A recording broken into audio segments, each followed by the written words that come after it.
আসসালামু আলাইকুম প্রিয় শিক্ষার্থী বন্ধুরা, তোমরা সবাই কেমন আছো? আশা করি ভালোই আছো। এখন আমাদের মাথায় যে জিনিসটা সবচেয়ে বেশি ঘুরতেছে সেটা হচ্ছে যে গুচ্ছে কোন কোন ভার্সিটি থাকবে এবং কোন কোন ভার্সিটি থাকবে না।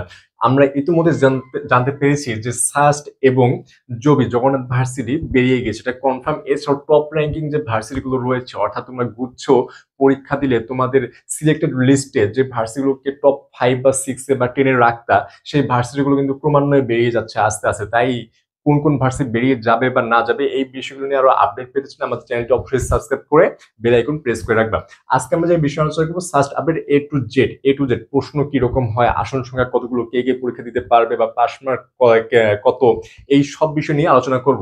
ফার্স্টে যে বিষয় হচ্ছে আমাদের ইউনিট। অন্যান্য ভার্সিটি আমরা দেখতে পারি যে ইউনিট থাকে 4টি বা 3টি বা 5টি এরকম, কিন্তু আমাদের সাস্টের মধ্যে ইউনিট থাকে 2টা, একটা হচ্ছে এ ইউনিট এবং বি ইউনিট। এই ইউনিটের মধ্যে লক্ষণীয় হচ্ছে সায়েন্স, আর্টস, কমার্স। তোমরা যে কোনো গ্রুপের শিক্ষার্থী পরীক্ষা দিতে পারবা, সায়েন্স, আর্টস, কমার্স। কিন্তু বি ইউনিটে শুধুমাত্র সায়েন্স গ্রুপ পরীক্ষা দিতে পারবে। এবং বি ইউনিটের দুটো উপগ্রুপ রয়েছে, বি 1 এবং বি 2। বি 1-এ আর্কিটেকচার ব্যতীত সব সাবজেক্টই থাকবে, বি 2-তে আর্কিটেকচার এখানে থাকবে এবং এই আর্কিটেকচারের সিট হচ্ছে 30টি, আর্কিটেকচারের স্পেসিফিক সিট হচ্ছে 30টি। অর্থাৎ এখানে আরো একটি বিষয় রয়েছে, তোমরা বি 1 ও বি 2 যে কোনো একটি ইউনিটে পরীক্ষা দিতে পারবা, দুইটা ইউনিটে একসাথে পরীক্ষা দিতে পারবে না। যে কোনো একটি ইউনিটে তোমাদেরকে পরীক্ষা দিতে হবে, অর্থাৎ সিলেক্ট করে পরীক্ষা দিতে হবে।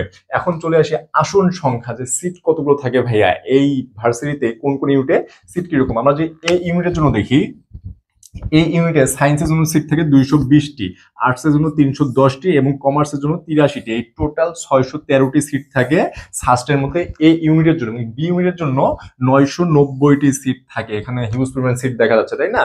990টি, এবং এখানে শুধুমাত্র সায়েন্স 990টি সিট থাকে। এখন আমাদের এই যে পরীক্ষা পদ্ধতিটা আসলে কিরকম, এখানেও 100 মার্কেরই পরীক্ষা হয় এবং 100 মার্কের মধ্যে 70 মার্ক থাকে এমসিকিউ এবং 30 মার্ক থাকে জিপিএ। 30 মার্ক কিসে থাকবে ভাইরা? জিপিএ তে থাকবে। এখন আবেদন যোগ্যতা, যে কে কে আবেদন করতে পারবে, এখানে এই বিষয়ে জেনে তোমরা খুশি হবা যে এসএসসি 2021 অথবা 22 এবং এইচএসসি 2023 অথবা 24, অর্থাৎ এখানে সেকেন্ড টাইম থাকছে, এটা নিশ্চিত। এখানে সেকেন্ড টাইম থাকছে। তোমরা যারা সেকেন্ড টাইমার আছো, এই সেকেন্ড টাইমাররা কিন্তু এখানে পরীক্ষা দিতে পারবে, এটা খুবই খুশির সংবাদ।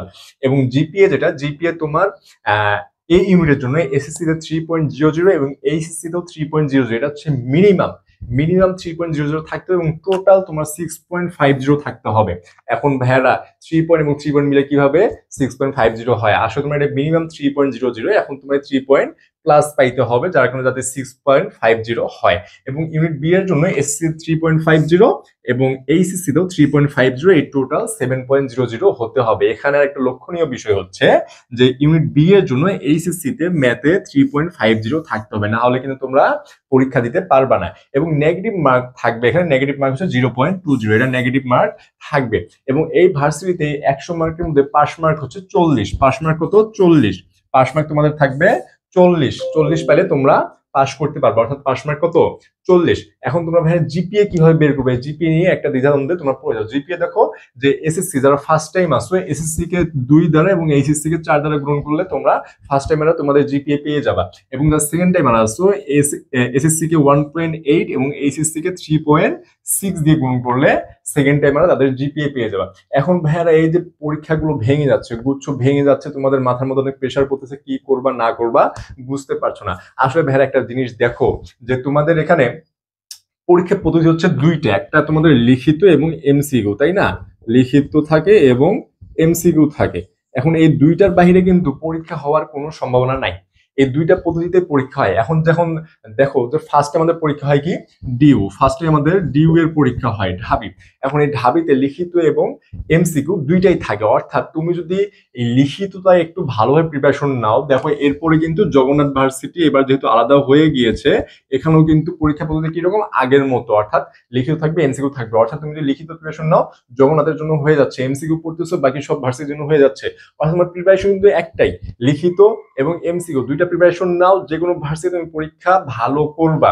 এবং তুমি একটা বিষয় দেখো, এই গুচ্ছ ভাঙার কারণে কিন্তু অনেকের প্রবলেম আছে। কি প্রবলেম? যাদের ফিনান্সিয়াল ক্রাইসিস থাকে তারা কিন্তু সবগুলো ভার্সিটিতে অ্যাপ্লাই করতে পারবে না, পরীক্ষা দিতে পারবে না। মেয়েদের ক্ষেত্রে অসুবিধা হচ্ছে কি, সব ভার্সিটি যেতে পারবে না, অথবা একটা সময় সংকীর্ণতা থাকে, থাকা খাওয়া অনেক ঝামেলা থাকে, যারা কিন্তু সব ভার্সিটিতে পরীক্ষা দিতে পারে না।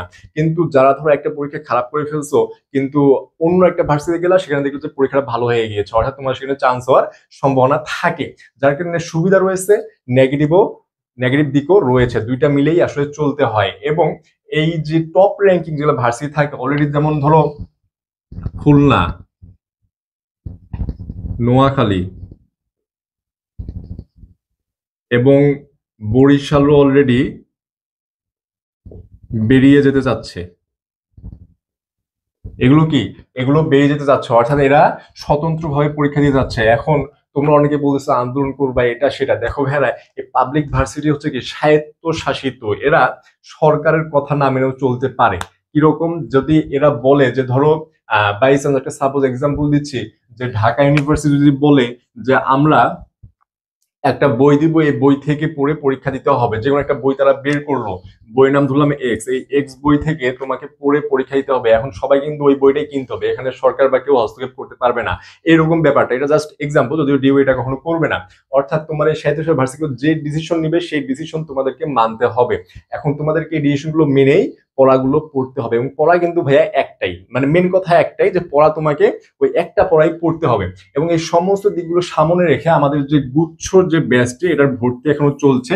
এটার ভর্তি ফি হচ্ছে 800 টাকা। এটা হচ্ছে ওয়ান শট ইংলিশ।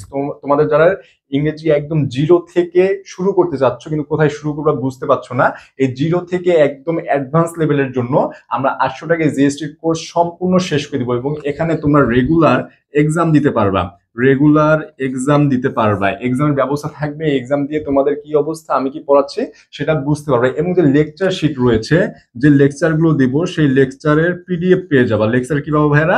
লেকচারের পিডিএফ পেয়ে যাবা, প্রতিটি লেকচারের পিডিএফ পেয়ে যাবে। এবং তোমাদের কোনো সমস্যা থাকলে সেটা ডিরেক্ট আমাকে বলতে পারবা। তো এইরকম আরো যে আপডেট গুলো আসবে, কোন কোন ভার্সিটি বেরিয়ে যাবে বা না যাবে, সেই বিষয়গুলো নিয়ে তোমরা যদি জানতে চাও, আমার চ্যানেলটি অবশ্যই সাবস্ক্রাইব করে বেল আইকন প্রেস করে রাখবে, যাতে তোমরা আপডেটগুলো তাড়াতাড়ি পেয়ে যাবে। এবং আমি যে আপডেটগুলো পাবো সেটা তোমাদেরকে অবশ্যই জানিয়ে দেবো। আজ এই পর্যন্তই, ধন্যবাদ, আসসালামু আলাইকুম।